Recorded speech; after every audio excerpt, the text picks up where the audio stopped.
নমস্কার, শুভ সন্ধ্যা এবং সুস্বাগতম। বাংলা কাহিনী কথা চ্যানেলে আমাদের প্রিয় শ্রুতি শ্রোতা বন্ধুদের জন্য শুরু হচ্ছে ভৌতিক গল্প ভূত বাংলো।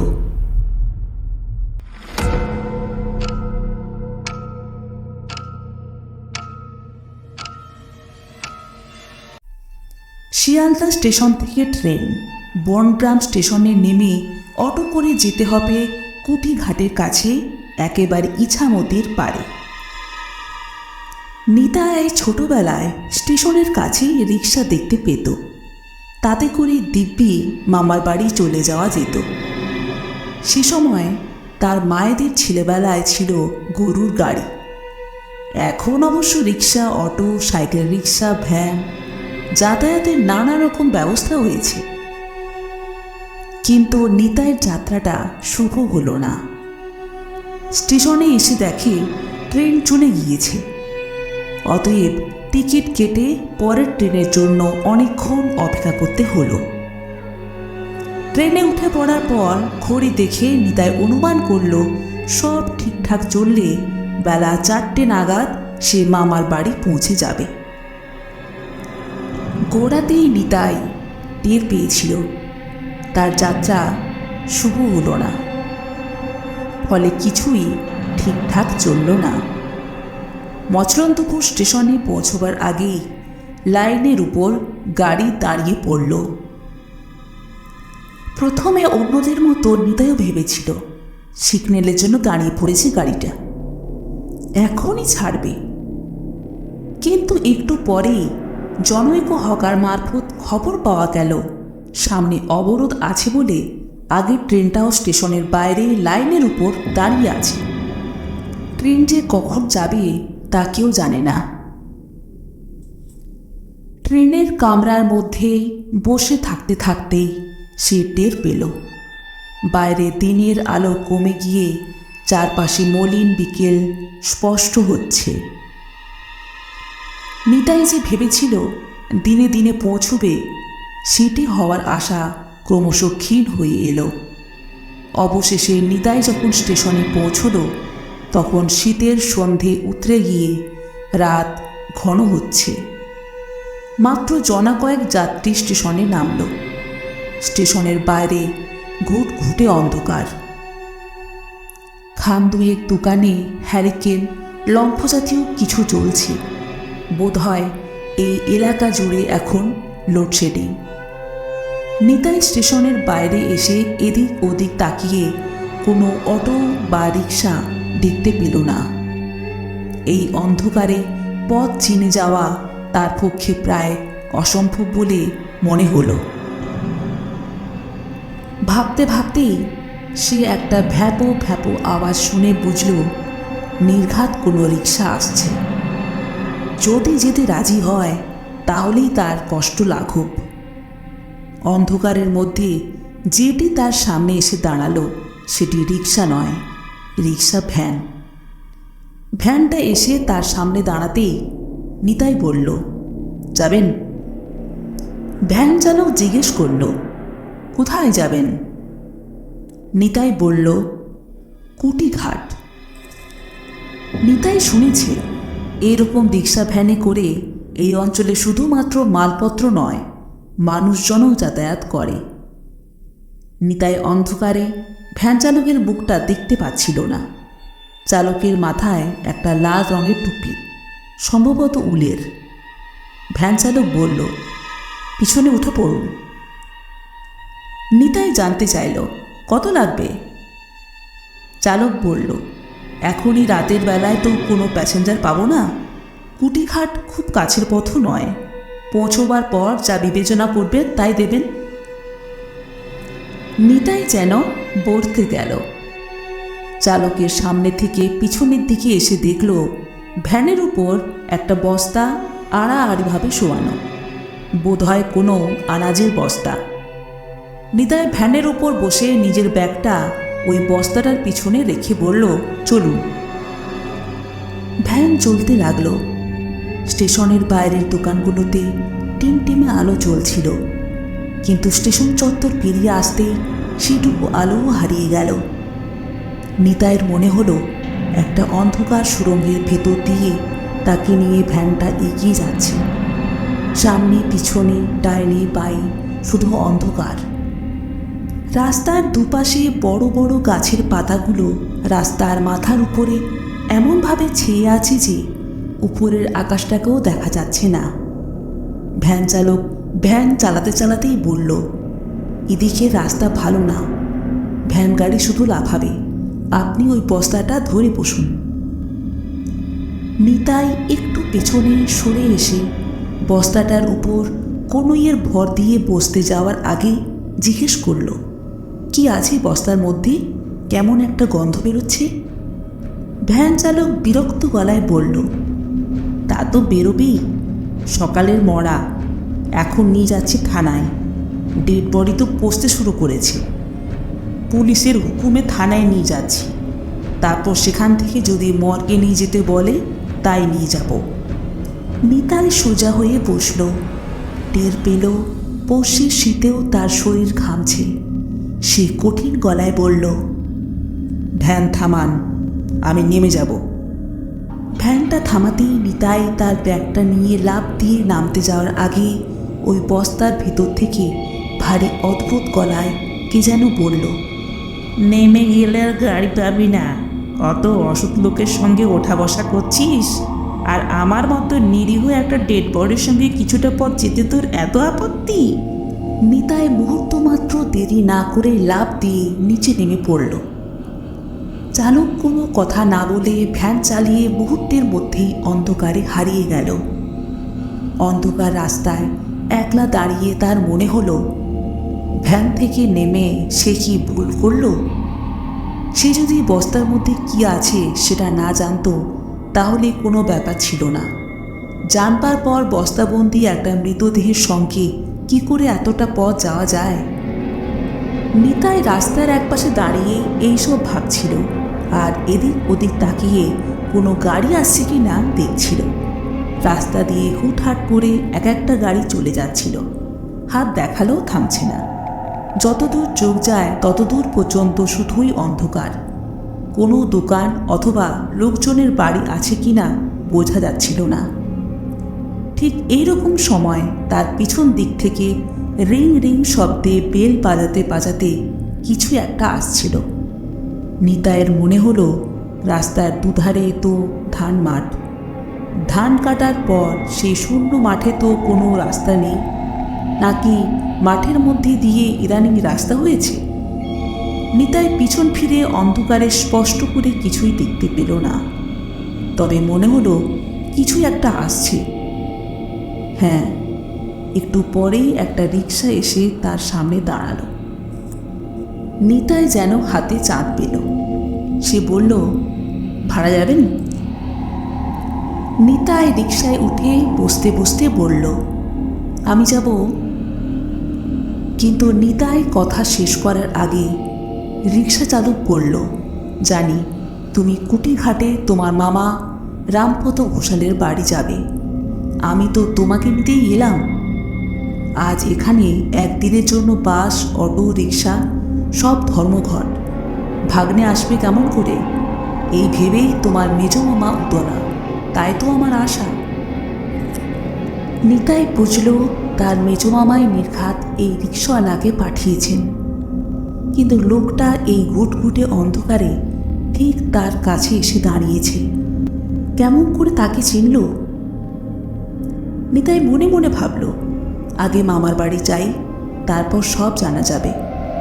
এখন রাত হয়তো বেশি নয়, তবু তার চলার পথে যেন মধ্যরাতের নির্জনতা। খানিক পর একটা বাড়ির সামনে এসে রিক্সাটা থামল।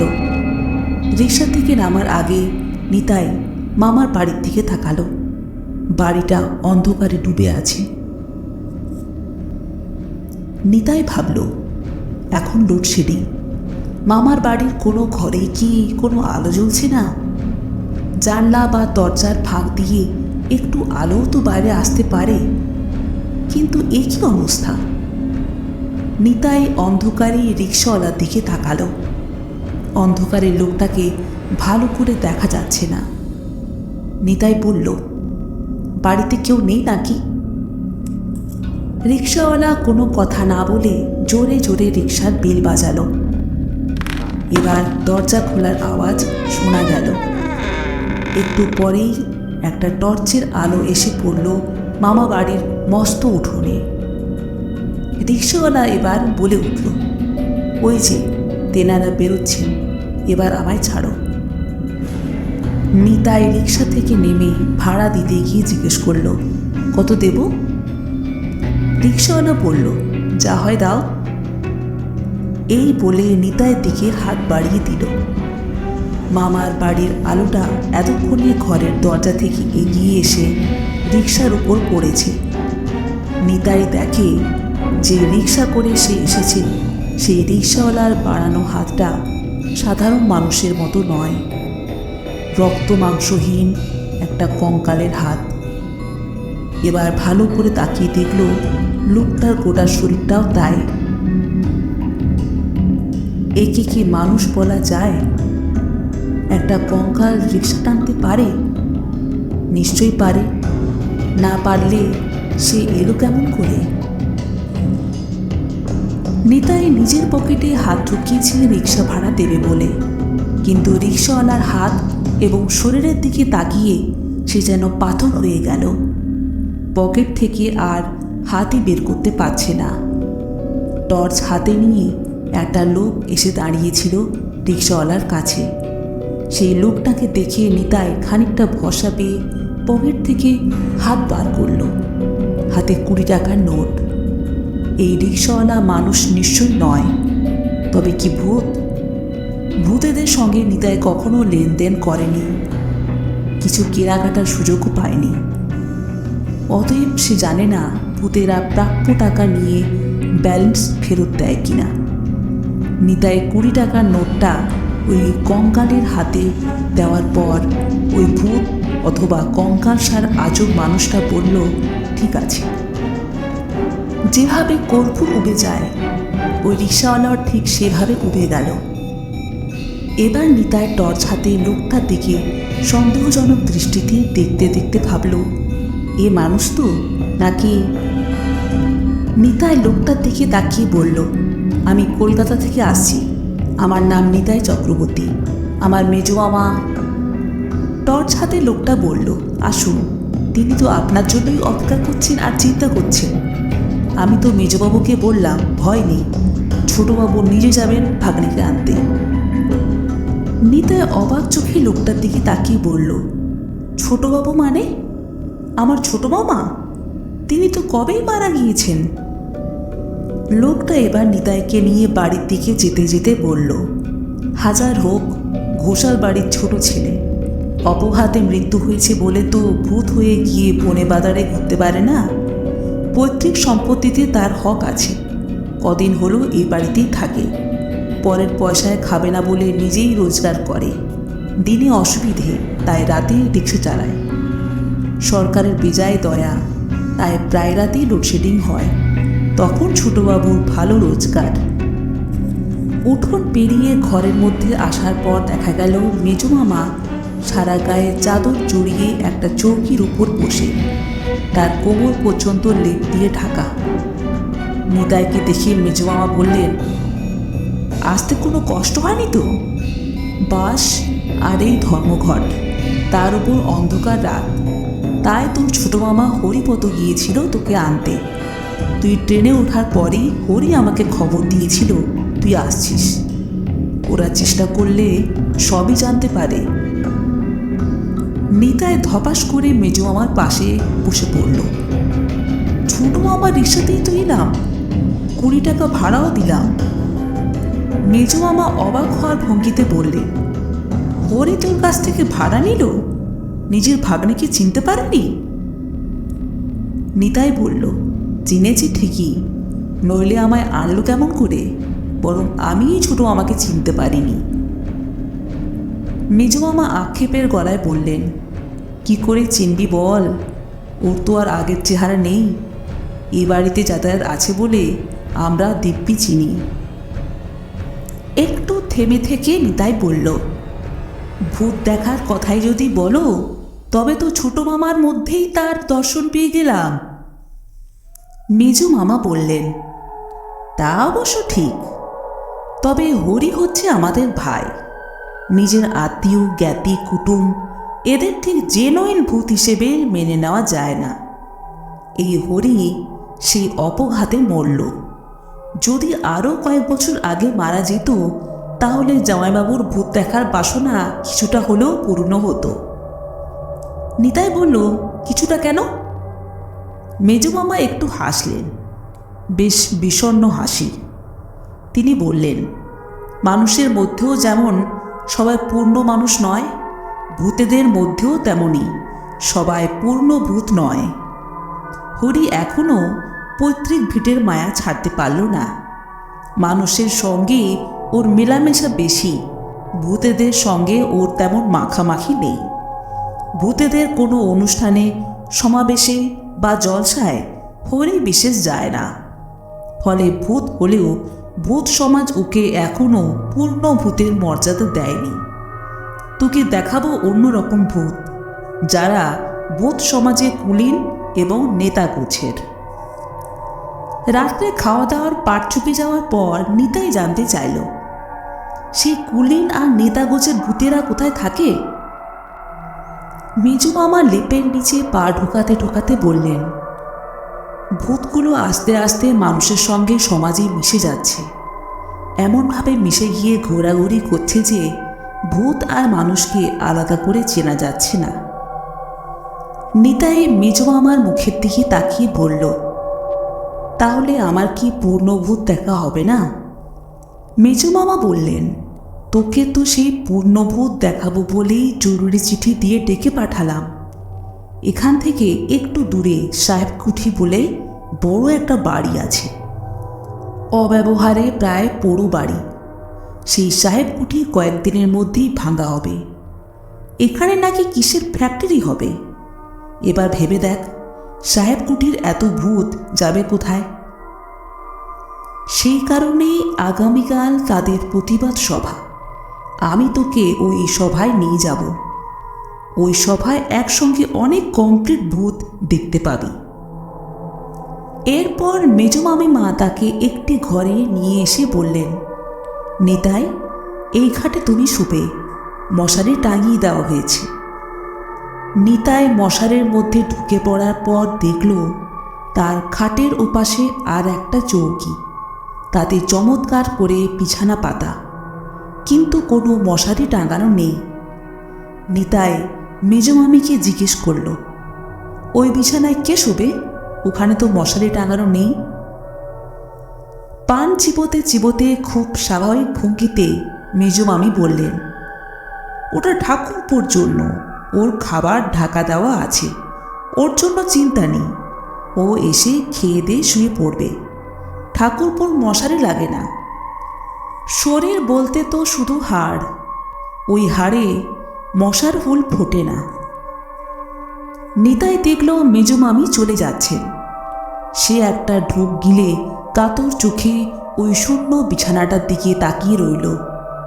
এমন একটা খবর জানার পর কেউই নিশ্চিন্তে ঘুমোতে পারে না, নিতাইও পারল না। মেজো মামা তার ভাইকে যতই ইনকমপ্লিট ভূত বলুন না কেন, তিনি যে আদ্যন্ত ভূত তাতে কোনো সন্দেহ নেই। ঘুমের ভান করে লেপের তলায় শুয়ে নিতাই কিন্তু ঘেমে যাচ্ছিল। হঠাৎ তার মনে হলো ঘরের মধ্যে একটা উষ্ণ ভাব। তবে কি ছোট মামা এলেন? কিন্তু অন্ধকার ঘরে কিছুই দেখা না গেলেও খুটখাট আওয়াজ শুনে মনে হলো ছোট মামা এসেছেন। নিতাই চুপ করে রইল। ভূতেরা কি অন্তর্যামী? হঠাৎ ছোট মামা বলে উঠলেন, কিরে নিতাই, ঘুমোলি? লেপের তলায় কেঁপে উঠলেও সে কোনো কথা বলল না।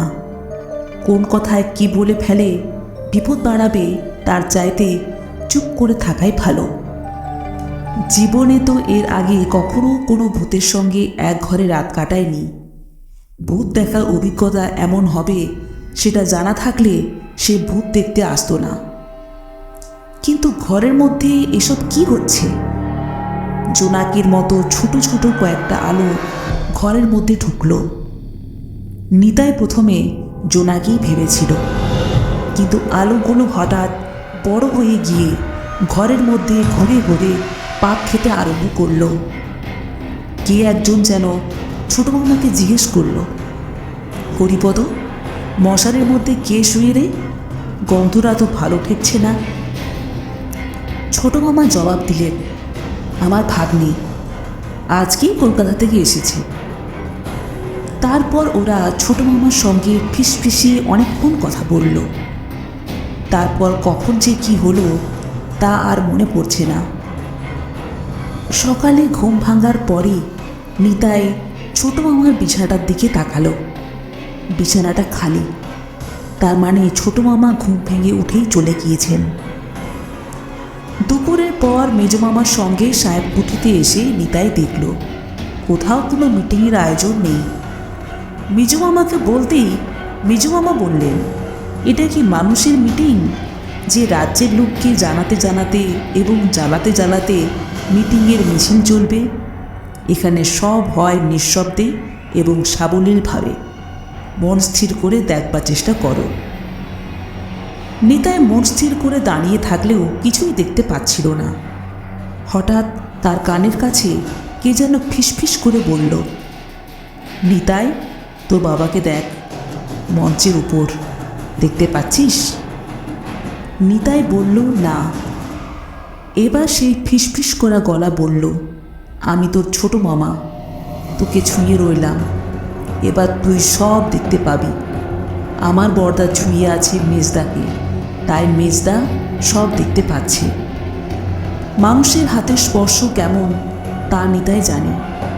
জীবনে এই প্রথম একটা ভূতের কঙ্কালসার হাতের স্পর্শ পেয়েই তার মনে হলো ভিড়ের সময় ট্রামে, বাসে, রেলে, নানা অফিসে এরকম স্পর্শ সে আগেও পেয়েছে। এবারে এসে সবই দেখতে পাচ্ছে, সবই শুনতে পাচ্ছে। মঞ্চের উপর বাবাকে দেখে সে একেবারে অভিভূত হয়ে গেল। মানুষ হয়ে বেঁচে থেকে যে সম্মান বাবা পাননি, আজ এত কমপ্লিট ভূত তার বাবাকে সেই সম্মান দিচ্ছে। নিতাই দেখল হল ঘর ভর্তি ভূত, সবাই হাততালি দিল, কিন্তু হাততালির শব্দটা মানুষের হাততালির মতো শোনালো না, কেমন যেন খটাখট খটাখট আওয়াজ। এত ভূত একসঙ্গে দেখতে পাওয়া খুবই ভাগ্যের ব্যাপার। মেজ মামা বললেন, এত ভূত দেখে অবাক হচ্ছিস তো? গোটা ভারতবর্ষের কথা বাদ দে, শুধু পশ্চিমবঙ্গেই কমপ্লিট ভূতের সংখ্যা 2 কোটি। মনে রাখিস, মানুষ মরে কিন্তু ভূত মরে না, কেবলই বাড়ে। তাই আগামী দিনে সারা পৃথিবীতে ভূতের সংখ্যায় বেশি হবে মানুষের তুলনায় অনেক বেশি।